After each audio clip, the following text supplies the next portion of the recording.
Hi, everyone. Welcome to the Nonprofit Diaries, where we share the stories that don't make the newsletter. I'm your host, Kimberly Bottom. And this week's guest is an accomplished nonprofit professional who I absolutely ambushed on LinkedIn.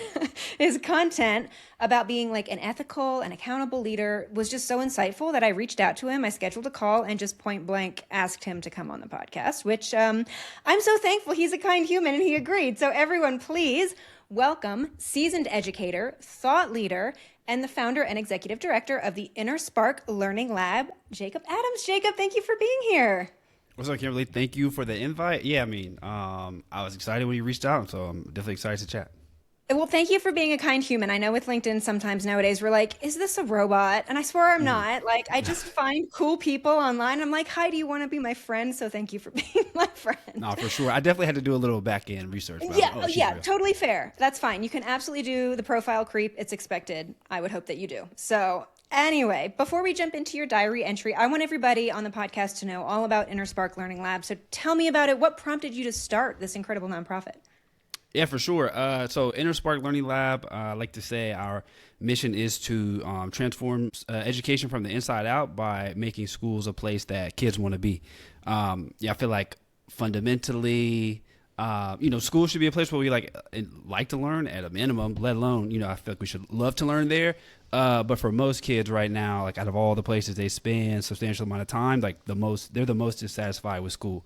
I saw that firsthand as a first grade teacher in Brownsville, Brooklyn. I was teaching at a school where like on paper, you would think it was one of the like quote unquote best schools in the state in terms of test scores, but the place ran like a prison. Kids had to sit with their hands together. There was no recess. They couldn't talk at lunch. Like everything was so controlled. I think in education, we're not even asking the right questions because the schools that are often deemed as like models of success are not schools that are creating people that, kids who know who they are, who know what they care about and feel like they could use what they're learning to make themselves and make their community, the people and the places that they want it to be. What a great reason to just say, I don't see the solution, I'm going to make it. So props to you for that. Love what you're doing. Love that you've been at this almost 10 years, right? It's been a minute. I did not have any of this gray hair then, but now I do. I didn't have hair then though, so at least I didn't have, I couldn't lose that. It was already gone. Well, the hundreds, if not thousands of students that you have benefited, that little bit of gray hair is just an ode to them. That's like a reminder of what you've done. So I think that it's a good thing that you look in the mirror and you say, yeah, I did that. So I Thank you. I like that. Very nice. All right, let's set the stage for your diary entry because I know that one of the revenue streams that you guys have for Inner Spark is grant funding, but you recently discovered that not every grant is created equal. Is that right? Yeah, so this was a few years ago at this point. It's a grant through LA County, I think. County, city, one of the two. It can get confusing out here. But at the time, a relatively like large grant for us. It was like a 3-year grant. And they were saying apply for all of them that you feel like you're eligible for. So one, I asked for the most and the budget, like the max, maybe like $750K. And the budget reflected it. And then the other one, I asked for a smaller amount, like $250, I think, over 3 years. And that's all based off strategy, based off what they told us. So the way it all started even, then when we found out that we got the smaller grant, which was cool, but they never say anything about the big one. So when I talked to what they call over there a grant advocate, which is the opposite of what they should call them, like they are not advocating for me at least. And I remember asking her like, "Yo, what's up? When are we gonna hear back about the other grant?" And she was like, "Oh, you can't get two." So she's like, "Yeah, you can only get one." So from the very beginning, I was frustrated because had I known that, I wouldn't have used that strategy when applying. But that was just the beginning. Right. Only apply for the bigger one, right? Right. Exactly. Right. Oh, that's a bummer. Exactly. Yeah. So then after we got the grant, they're like, okay, you have to create these milestones, which you got to make some for every quarter, which is like, all right, like now we got to make some stuff up. We're going to do it, but you got to make it up. And we create the milestones and none of this, beforehand. So we create the milestones and it's like right before winter break. We send it to them and they're like, oh, we need to have a meeting to go over them. I was like, okay, fine. So we're having a meeting and someone from their team is legitimately in the milestone document, just like retyping the goals as we're talking about it, which is whatever. They could do that. And then so we submit them, and then the day, this may have been like 3-4 days before Christmas maybe, the grant advocate, again, bad title, calls me. He was like, hey, we need to meet tomorrow to go over the milestones.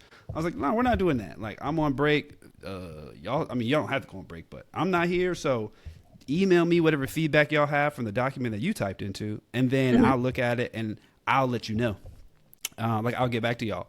So then she's like, okay, fine. They never get back to me. And then 3 weeks later, maybe after break, I think they call me again. They're like, hey, we need to meet tomorrow at this time to go over the stuff. I was like, yo, my team doesn't even talk to each other like this. Like, we don't call somebody and tell them they got to meet the next day. And we work together. I barely know you. With this grant in particular, there's weekly reporting, monthly reporting, and quarterly reporting. And then if you're late on your quarterly reports, they withhold your grant. And then they have site visits they do quarterly. The last site visit, whoever our we've had 4 different grant advocates at this point over 3 years. So clearly something ain't going right over there. Mm-hmm. The last one, I walked into the class and there was some random man in there. I was like, who's this? Clearly it was her husband or her boyfriend or something. And he don't work there. Nevertheless, he had no business being at the thing. So just mad unprofessional. And now they just added this thing where you have to meet with their accountant once a quarter too. So they just continuously continue to add things you have to do.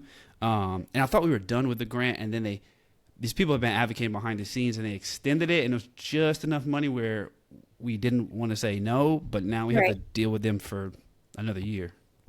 So wait, what quarterly, monthly, and weekly reports? What's the difference between what you're reporting on a weekly basis versus a quarterly basis? Nothing. Okay.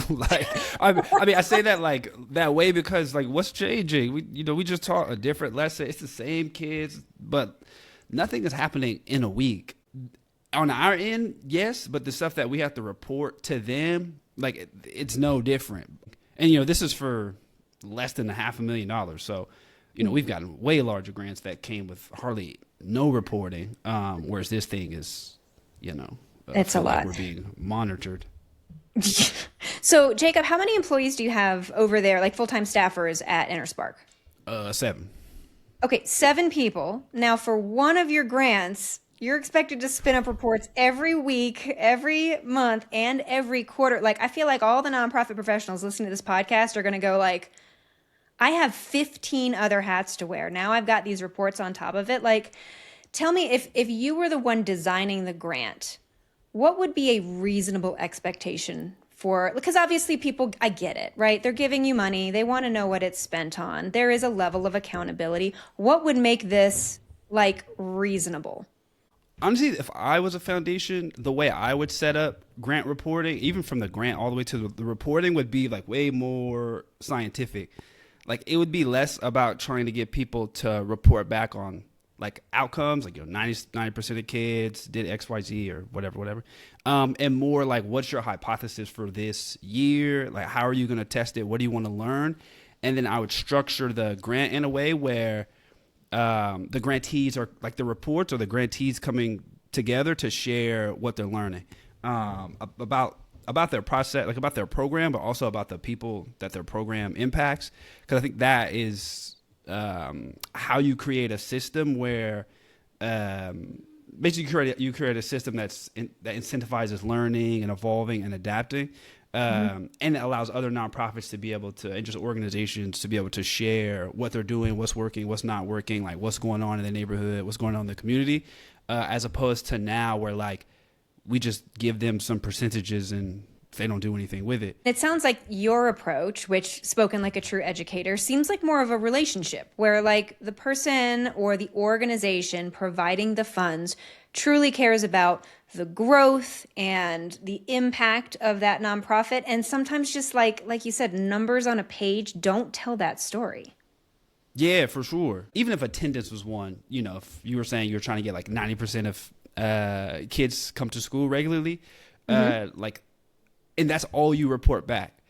certain things we didn't learn. We didn't learn what makes kids want to come to school. We didn't learn what's getting in the way of kids coming to school.